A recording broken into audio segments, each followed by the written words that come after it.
Citizen FM News at 6. I'm Lawrence Omoite.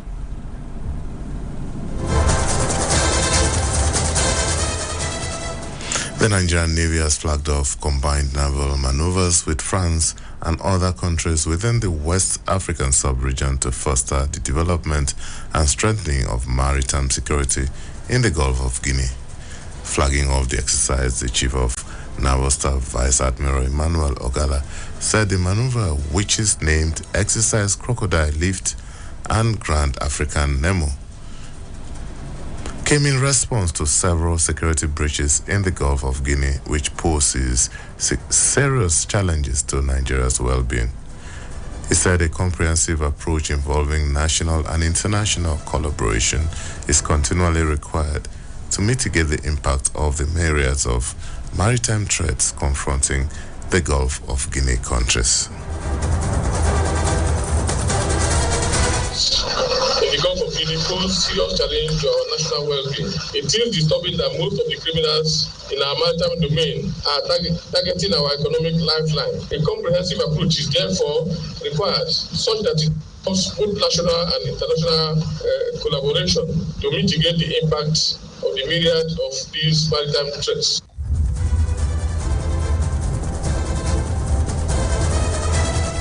The Federal Capital Territory Administration has commenced the distribution of palliatives to poor and vulnerable residents of the territory as part of efforts by the President Tinubu administration to cushion the effect of the removal of fuel subsidy.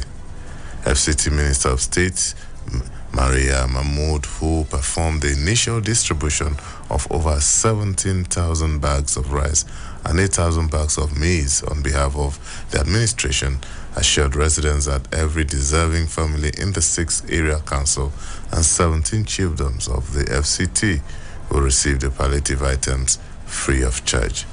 Mahmood also stated that aside from the provided food items, which would be released in stages, the government was exploring other avenues to mitigate the impact of fuel subsidy removal.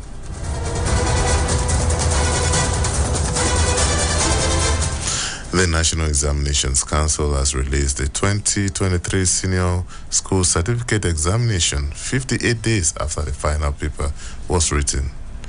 The Registrar of NECO, Professor Dantani Ibrahim Mushisi, while announcing the result at the press briefing in Minna, Niger State, said the 2023 SSCE was the best in recent years. Professor Mushisi also gave a breakdown of candidates' performance. He revealed that 737,000 candidates, representing 61.60% of the total number of applicants, scored 5 credits and above, including mathematics and English. The registrar also disclosed that the number of candidates involved in various forms of malpractices in 2023 is 12,000, representing 0.07% as against 13,000, representing 0.13% in 2022.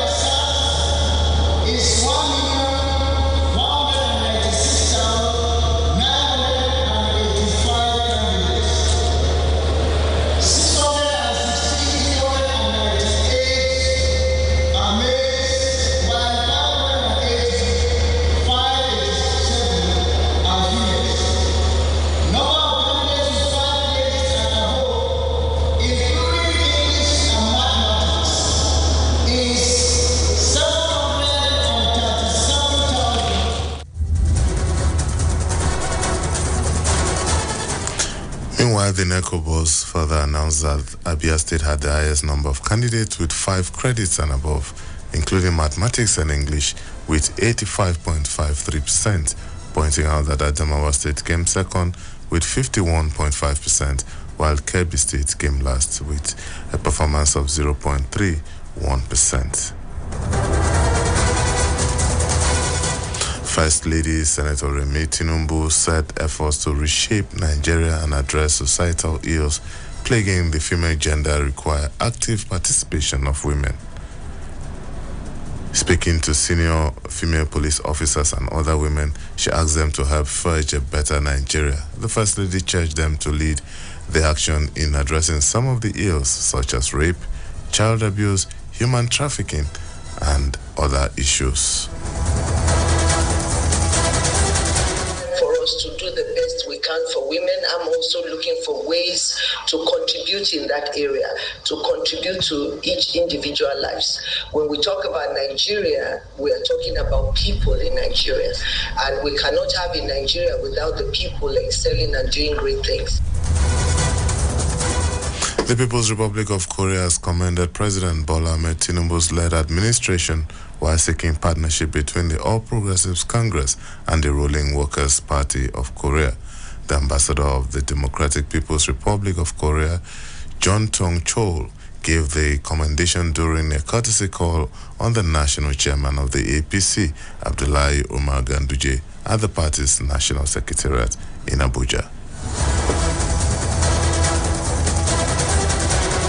First of all, I would like to extend the congratulations on your victory in the recent general election. I would like to congratulate you for the establishment of the new leadership in the party. And I see that the party is rallying support for His Excellency Mr. President, His Excellency Tinubu, to implement his policies successfully. The new administration took over at a very difficult time, we see. However, it is apparent that the new administration is making progress in the fields of national security and revival of economy. In his remarks, the APC national chairman welcomed the idea of strengthening the existing relationship between the two countries, adding that ideological issues rest squarely on the development of the people.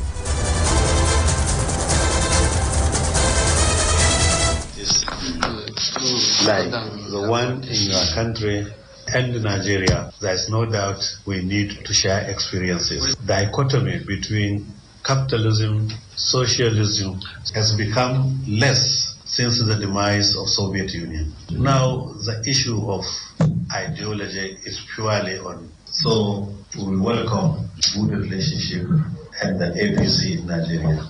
We welcome invitation by your country, and also we welcome inviting officials of your party to visit. And on the foreign scene, France has begun withdrawing its troops from Niger on the orders of the junta. Earlier, Niger's army said the departure would begin on Tuesday under escort from Nigerian forces. Tension between the two countries began in July after a coup in which the democratically elected president and French ally Mohamed Bazoum was ousted. And on sports, former Chelsea winger Eden Hazard has announced his retirement from football. Hazard, who is 32, joined Real Madrid from Chelsea in 2019 for £89 million, but played just 54 league games for the Spaniard Giants and left the club at the end of last season. He won 2 Premier League titles during his time at Stamford Bridge. The Belgian had already retired from international football last December after being part of the squad, which was knocked out of the 2022 World Cup during the group stage. And that's the Citizen FM News at 6. I'm Lawrence Omoite. Good evening.